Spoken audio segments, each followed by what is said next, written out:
I'm in and that's it, set my stop loss and let's see how it goes. No. You have to be measuring everything. You have to be trying to keep save every little fucking penny you can. Not by closing in panic. Never panic close, never fear, never emotionally. There has to be objective reasoning to say, I know I caught a nice entry, I want this to be a breakout, but if it's not showing me the signs, if the price action is telling me that this might be not a breakout, I have to be okay to cut it and move on. Right? Good. GM. Questions. So, I mean, how many have we got? There's a few there. Cool. I'll close them off so I can get through them all. Because I've gone over an hour already, but...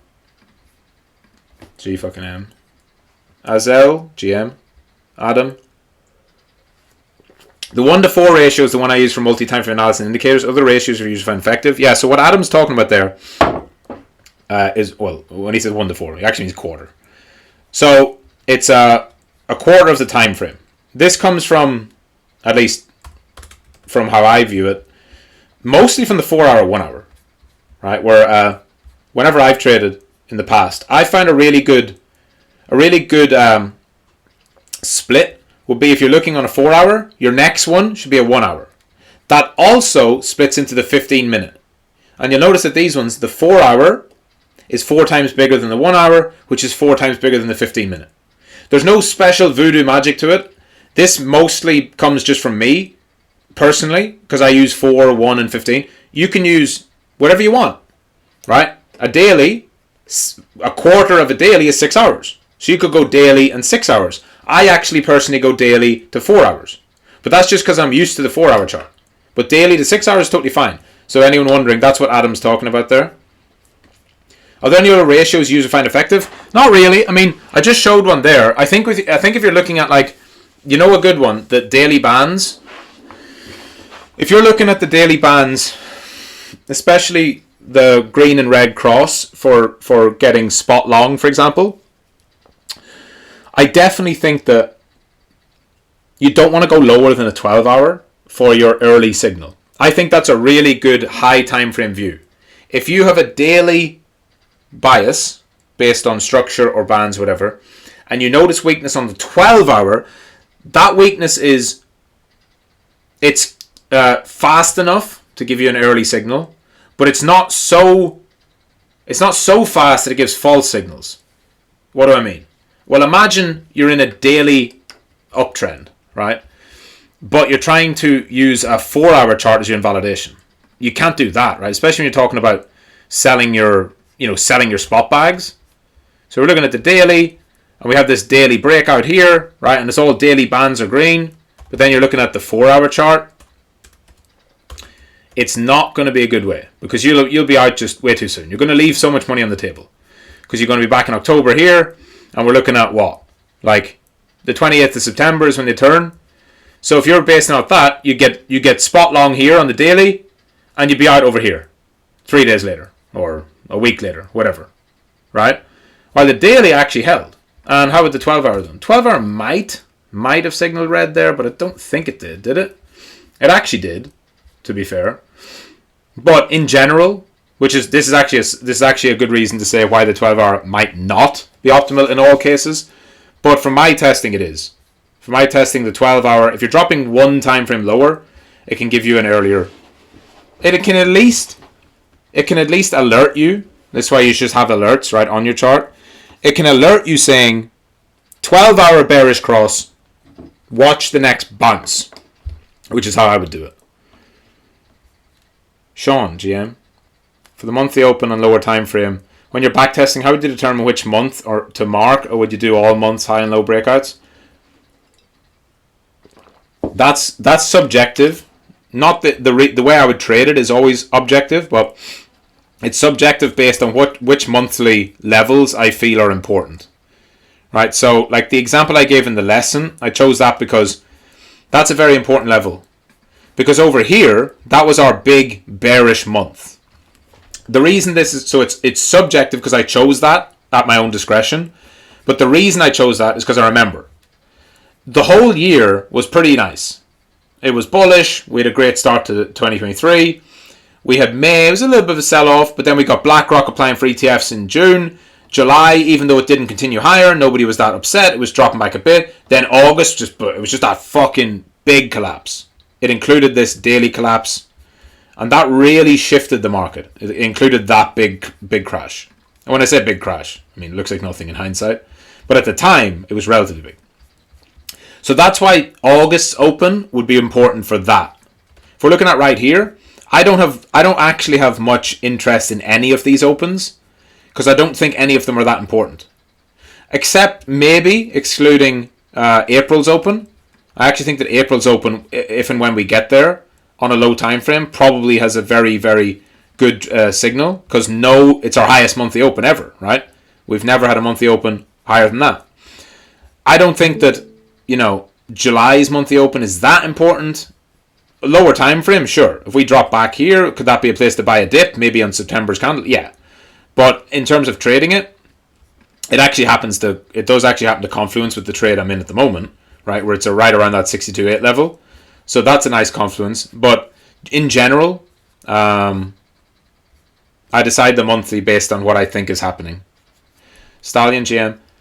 In the lesson, you mainly talk from 1 day chart to lower time frame beside the beginning from a week. The question is daily trades optimal because the less position size involved and less noise, or could this be applied for 4 hour, 1 hour, 15 minute, 5 minutes early signals? Also, we'd use RSI and volume or just the bands. So any of this stuff, that's not the point of the lesson. You can use anything you want. The idea is not that using RSI is good or bad or volume. This is how to think about getting a better entry.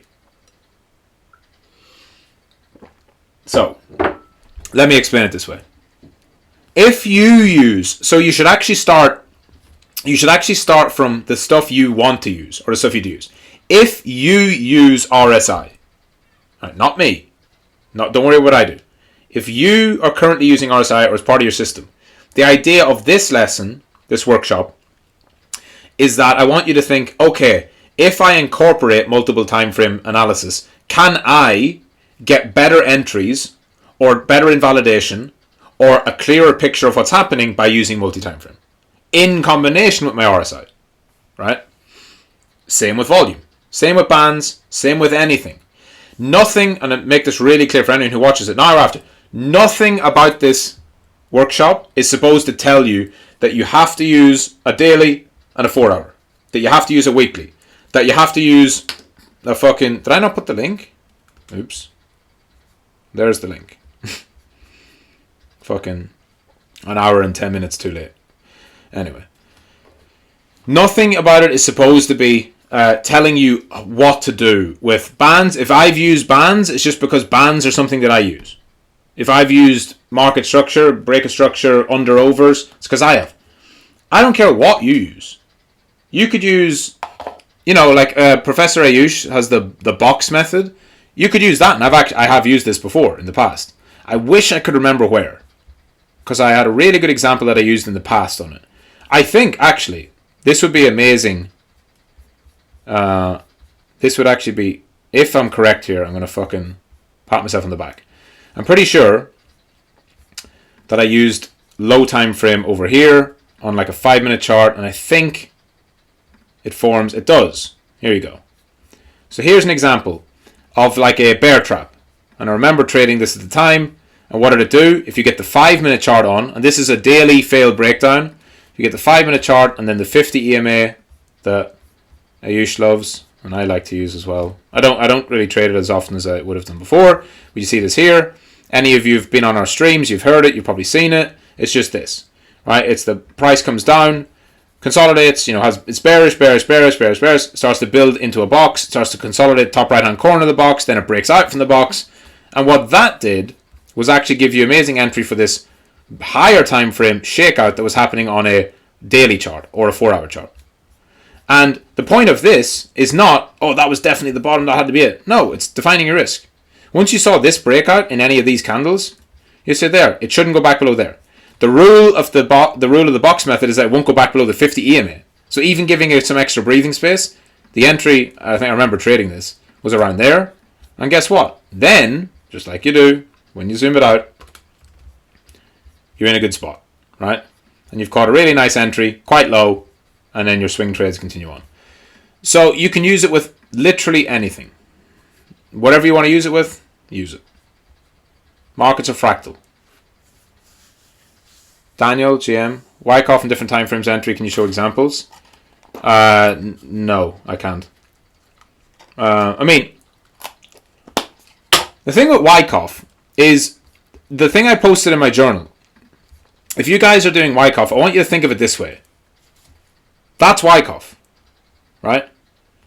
Now, does it look like that? To me, it does. To many people, it probably doesn't. But that's because I've just looked at so much price action that it seems clear. But I think it does.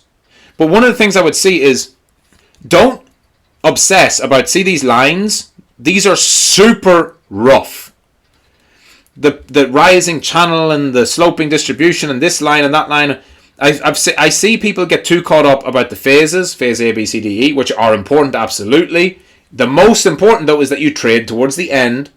And I see people get caught up about, does the trend line actually touch both of these highs? And is the show weakness there? And if you look at this, I mean, you probably wouldn't even draw a trend line over there, right? And then there's no trend line there. This is actually a widening mouth. But look at it. Eyeball it. These are super similar. You buy in climax, AR.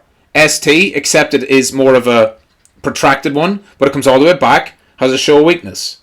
Why is it a show weakness? Because it makes a higher low, right? But a mean reversion, just like I said on the thing. It makes a higher low, it doesn't have to make a lower low, but it comes all the way back. Then we have the next move here. You have a UTAD. It has a two-part breakout. Then, and by the way, the most important, I don't know how many times I say this, you can really trade Wyckoff super easily if you just do fucking nothing. The problem with Wyckoff is people try to trade it on this side when it's still developing, rather than waiting for it to be super obvious, which is usually when you get the trend through the range. And then it breaks out, show of weakness, major show of weakness, you capture your little bit of continuation, like that last part there. That is the part where it matters. All of this stuff is nice, but you're not trying to trade that, right? I mean, let me go into this chart, because I trade different styles in between. If I was trading that move, which is over here, if I was trading over here, right? You have to remember that as it's developing, what are you trying to do? Do I think this is Wyckoff here? No. That's even if I was using a Wyckoff system, I'm not bothered about whether this is this a buying climax? Is that an ST? That comes later. You should, and this is an important thing, you should be able to clearly define the events, the phases after the fact. Why the benefit of Wyckoff is that it's all about hindsight. If you think about it this way, hopefully, maybe I need to do an updated fucking lesson to the Wyckoff one to scream at people and say, Wyckoff is all about hindsight. It's phase E. Wyckoff himself only traded in phase E. Why? That gives you so much data, so much time, and so much conviction. Because you allow A, B, C, D to happen. They all do what you think they're going to do. If you get the setup in E, you take the setup in E. Boom. Your expectancy will go through the roof if you do that. Don't try to short the UTAD because you have no confirmation at that point. Right? But what you can do, what I would do is, here, I don't care if this is a Wyckoff right now. The only thing I would care about is if Bitcoin shows weakness and falls below this level, I would expect a gap fill. So if I was targeting shorts, I'd be targeting that order block, that inefficiency. So I'm thinking of totally different styles of trading here. Once we close below the dotted red line, I'm starting to look at, can we reach the red zone? That's it. And then I'm out. I don't care where it goes next. And in fact, if anything, you'd be looking at maybe a quick bounce into some of these areas. Left behind some gaps, above. Maybe there's going to be a bounce if it holds. But I wouldn't be looking at this and saying, oh, now this could be a Wyckoff, we could go for that. You could argue the 3 peaks, that we could have this, if it holds, it could go higher. But you don't have to take that. Like, I wouldn't have taken that trade. The odds of it going for a third push, yeah, I mean, sure, maybe. But then, what happens? Then it comes down. Now we're starting to look at, this definitely looks like a distribution, even without knowing Wyckoff. Like, okay, 3 pushes, each of them fully mean reverting, each breakout failing, cool. Would you go max short here? No, not necessarily. Because again, once it goes on and you start to think, wait a minute, hold on, let me get my Wyckoff charts out now. Now, there we go. Is that an MSOW, a major show weakness? You go back, review your chart, you fit your phase A, B, C, D, E. Oh wait, it actually fucking meets all the criteria. It's had most of the elements. Now, do we have a target below? Yes. Right, untested levels all below. Then you take your Wyckoff trade at the end. You want to follow the trade. Now that's not really your question because you're talking about multi-time frame. I mean, yes and no. So like if you're looking at this is a 4-hour Wyckoff, right? So this is a 4-hour Wyckoff. If you're talking about like on a 15-minute chart, let's zoom in here. I mean, just from eyeballing this, there's probably a 15-minute Wyckoff structure here. I can see that with I can eyeball that pretty clearly, I think. And you can see how this could be a Wyckoff, right?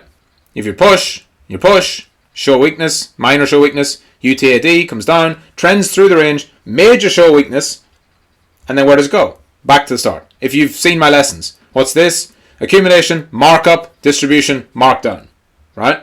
The thing like this, up, distribution, and then markdown. The point is, you don't need to give a shit about this or this. If you can spot the markdown phase, you know where the target is. Because the target is to go back to where the accumulation was. And you have to be okay with just trading this part, right? That part there is really all that's needed. If you can get a short in there, great. So, I don't know, I haven't done extensive multi-time frame analysis on Wyckoff, so I can't really say for sure, but, you know.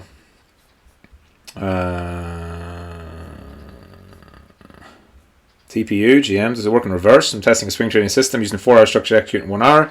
Take profit in 8 hours is a valid approach. So far, showing promising results.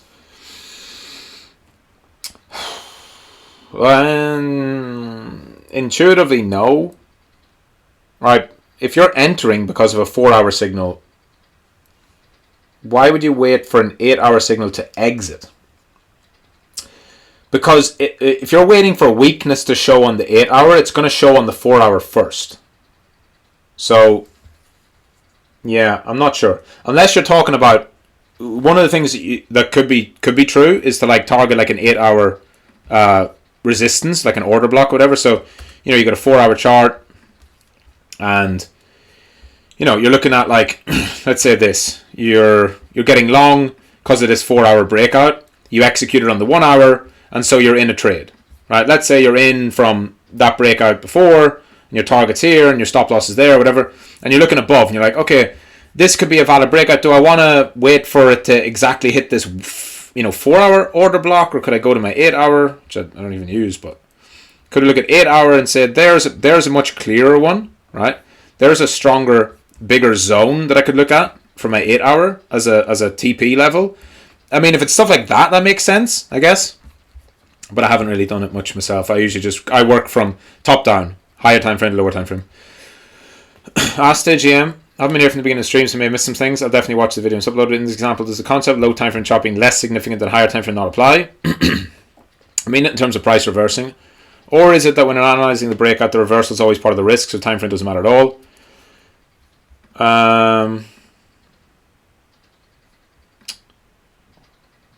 Does the concept of low time frame less significant not apply? You mean in terms of price reversing? Yeah, of course. But the point is, so what Aste is asking is absolutely correct. And I'll see if do I still have that one open? Which one was it? Fuck. Got it there. No. Trade management. Did I refresh it? No. I don't know which one it was. Right, the low time frame ones. 1 week and this and fucking. Oh well. Was it this one? No.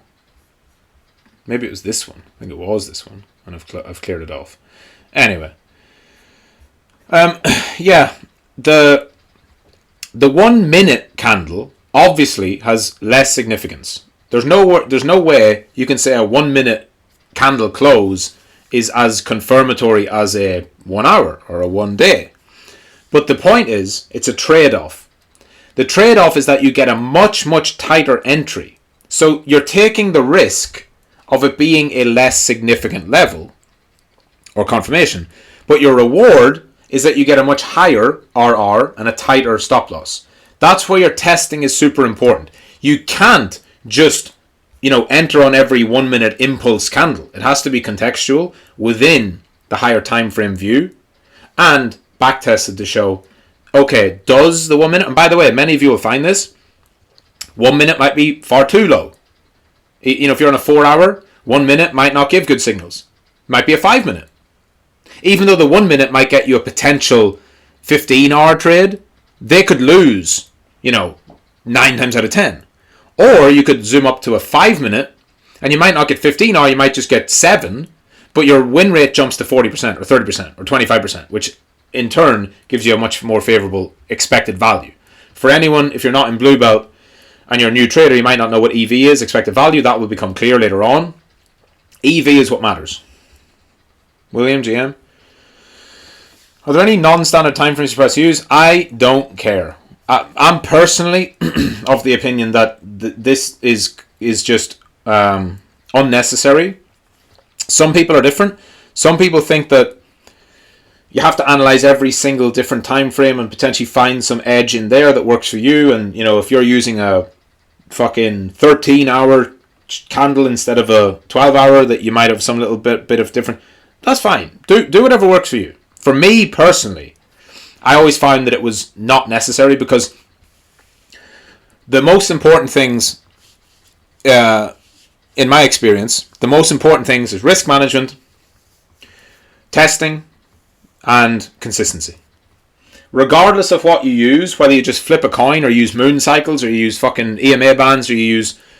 The least important thing is like the exact time frame. The more important thing are the core fundamentals. And I'm also of the belief that I want to use the more common ones. This is the part where if you think about dumb money, right? Remember what I said. To be a profitable trader, you don't need to be better than Paul Tudor Jones. You don't need to beat the best traders. You need to be better than the worst traders. To be profitable, you have to beat the people who operate based on very basic logic and emotions, and they don't test things, and they don't have consistency, and they don't have emotional control. So, is the dumb money trader going to be searching through the 53-minute chart to find edge? Probably not. They're probably just going to see daily candles, 4-hour candles, 1-hour candles, all the standard stuff. They're going to use a 50 EMA, not a 32 EMA. They're going to use a 50, a 100, a 200, because that's what everyone uses. That's in all the textbooks. They're going to use all the standard stuff. They're going to use the RSI, buy every bull div, sell every bear div. They're going to use basic stuff. So you want to use this, my logic. I want to use the same basic stuff and use it better. That's all. I also like, especially for moving averages, I like the ones that everybody sees. 200-day moving average. Every single person knows that. Right? 50, 100, 200. Those are very, very common. Because they're very common, they can be coded into more algorithms. When you see price bounce off a moving average, it's because algos have liquidity resting there. They're coded to say when it touches buy or when it touches sell. Buy above, sell below. And so you're going to see the strongest reactions off the most common moving averages. And I don't believe moving averages are magic. They're far from it. But if I do know that there's going to be liquidity there, it's more likely that there's going to be liquidity on a 200 moving average, because more people use it, than on a 189 moving average, because who the fuck uses it? That's my logic. But each to their own. I remember listening to, I don't know who it was, one of the guys in the Market Wizards books is like complete opposite, turbo autism, like super fucking analytic, and has tested every single possible thing you could ever imagine. And he could probably tell you exactly what happens on the 172 EMA and why that's better than 173 EMA. If that's your style, if that's your approach, if you're someone who just wants to crunch numbers forever and it works for you, great. It's not for me personally. That doesn't mean it doesn't work. It's just not for me. Denko, GM. I hope you'll understand my retarded English because the question is valid. Coming for your example of daily breakout. Entry on the 1 hour during the breakout. I've been backtesting many systems as I'm progressing with my 100 trades for Purple Belt promotion. Every system is tested on Bitcoin first and then on different major alts and memes.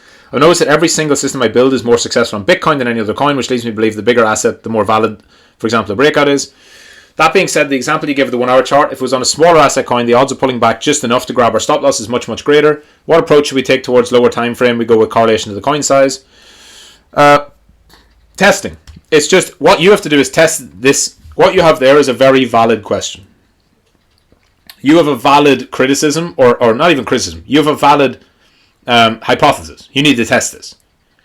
My assumption, so every good system just starts with a question, right? The question you have is, does a lower cap altcoin have a greater tendency to fail these low time frame triggers than Bitcoin? So what you would do is you would take your lower time frame trigger, whatever it is, 1 hour close, 15 minute close, 5 minute close, whatever, and you would test it. How often does it actually get stopped out? How often does it produce failures versus BTC? And then you can get some objective data for that. Don't shoot, I'm retarded. Prove it. Ask questions that's in GM. That's fucking G. I'm saving that. Stolen. Travis, GM, what's your take on using lower time frame like 1 hour for entering a trade and exiting on a 4 hour to provide a more reliable signal? Okay, that's the exact same question as before. Yeah, I don't know. Like, it's worth everything's worth testing. I just think that if you're entering on a 1 hour, but you're waiting for a 4 hour, the 4 hour is going to take longer to form. And I would imagine that if you're waiting for a 4 hour reversal, but you entered on a 1 hour, by the time the 4 hour reverses, the 1 hour would have already had you out at a higher price with potentially more profit or less loss. So it's worth testing, but that's my assumption. Few GM. When using the value area in the New York session, I get a lot of failed auctions on the high time frame, but when on the low time frame entry, it's easy to get stopped out, even if the stop is below or above the swing high or low at the POC areas. It's because not being patient enough for more confirmation. Or hold the VH, for example. I probably need to see screenshots to have a better idea of what you're asking. Or that the volatility in New York sessions is just sometimes way too big for the value area between the sessions. Yes, that's true. Like, a lot of this is, so you have to understand the New York session is not volatile necessarily as a whole. The good thing about the boomers and TradFi Wall Street and how stock market trades, and then obviously how crypto ETFs trade, the good thing is that they have an open and a close time. So for sure, the first 15 to 30 minutes of the New York session is when you're going to see the most volatility in terms of potential for just a random pump, random dump, just because it goes from a period where nobody's trading, all of a sudden lots of people are trading, and it can move more. But that means you can avoid it. The direction of New York session, sometimes it just pumps off the open or not, but almost always the first 15 or 30 minutes of a New York session is going to be choppy. And then the market, if it's going to trend, and then it picks a direction. So you can just wait and avoid it. It's the exact same as the CPI or any of those days. CPI, don't trade the data release. That minute, the 5 minutes, the 10 minutes after, it's going to be all over the place. Let the market do all that shit. Let it settle a bit. And then see, is there a directional trend developing? After these get stopped out, the price continues going in the initial trade direction. Hope this question is understandable. Yeah, I mean, the value area between the sessions, it depends. Like, if you have a narrow value area, which you're going to have, by the way, like a lot of times, you're going to see a very narrow range. Like, say from the daily open, let's see if there's an example of this here. Like, from the daily open to the New York session, you're generally not going to see much. Like, let's say you're taking yesterday's range here, and you're looking at the daily open from Friday morning right up until the New York session opens at 1:30, which is there, 125. Like, here is actually a pretty decent example, but here's an example, a really narrow value area. And then you get a lot of volatility when New York opens, big breakout, comes all the way back down, and then the daily range widens out massively. That's super normal, because on most days, the New York session is going to have the majority of the move and the volatility, and before it, you're probably going to see price not moving that much. Just like before a big data release, the market tends to not move much either. Alright. Altcoins breaking out. Oh no. It's the problem. People are going to get a bit horny over the weekend. Yeah. Unfortunately, we're now seeing the usual. People thinking, fuck, this is it. We're back again for the 50th time. And BTC lagging. That's a shame. This is why we can't have nice things. So, this is bad. I'm not saying that it's going to fucking nuke to zero. It's just, I still think we go significantly higher in the near term. But yeah, the way this is moving, do I think like altcoins are going to go to all the way to the all-time high without any significant pullback? Absolutely not. So there's going to be one. So then you want to see, when are people getting over allocated? Typical, moves into resistance. People getting themselves too long. It's most likely to pull back somewhere in here because that's where resistance is. It moved up through here pretty easily because there was no resistance. There was a gap. And yeah, so we'll see. We'll see. GM. Look at these notes. Fucking sick. Absolute banger. Is that drawn on like an iPad? That's pretty G. I like that. Let's go. So, that's it. GM. Phew, here's an example pick. There we go. Example of value. Oh, it was yesterday's one, right? Yeah. The way I would look at this is let New York Open happen. Let price trade through. And this is exactly what we were doing yesterday, right? It broke out. It came back inside. When it then reclaimed after the volatility, and this was the Powell speech. So you would have known yesterday, don't trade the New York Open because Powell's speaking 30 minutes later or 45 minutes later. Then Powell speaks, you get your volatility. It fails to break out initially, but once it started to reclaim, your initial entry was actually perfect just after the volatility. The second reclaim. And that was what made me flip bullish. I didn't obviously get long there. I waited till a bit higher. But seeing it fail and come back above so soon was a decent sign of strength. Alright. GM. Hayek. Love it. G. Thanks for joining, everyone. GM. Hope you enjoyed. Weekend Warriors. Look at the fucking... so G. See you all on next week's one. But of course, see you tomorrow. We'll do Weekly Outlook Live. I'll get the recording of this posted right after. GM. Thanks for joining. Talk soon.